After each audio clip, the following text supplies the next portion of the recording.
Subscribe చేసేటప్పుడు పక్కనే ఉన్న గంట సింబల్ నొక్కి యాక్టివేట్ చేసుకోండి. ఆల్రెడీ సబ్స్క్రైబ్ చేసుకున్న వారు కూడా దయచేసి బెల్ బటన్ నొక్కి యాక్టివేట్ చేసుకోండి. ఓ 80 ఏళ్ల వయసు ఉన్న పండు ముసలి టీడీపీ నేతల ప్రచారానికి అడ్డు తగులుతూ సైకిల్ గుర్తుకు ఎందుకు ఓటేయాలి, తనకు అడుక్కొని తిని బతకాల్సిన పరిస్థితి కల్పించినందుకు ఓటేయాలా అంటూ నిలదీసింది. ఇంతకంటే అవమానం మరొకటి ఉంటుందా?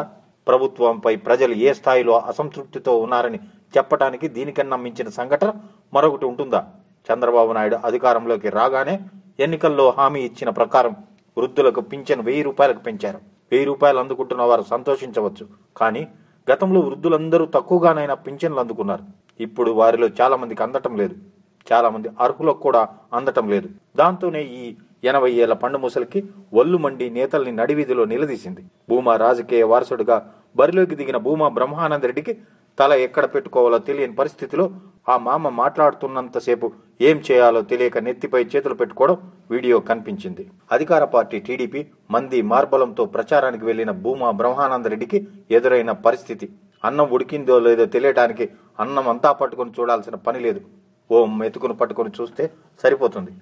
చంద్రబాబు నాయుడు అధికారంలోకి వచ్చిన 3 ఏళ్లలో రైతులు, డ్వాక్రా మహిళలు, నిరుద్యోగులు, కాంట్రాక్టు మీద పనిచేసే వర్గాలు, ఇతర వర్గాలు తీవ్రమైన అసంతృప్తి వ్యక్తం చేస్తున్నారు.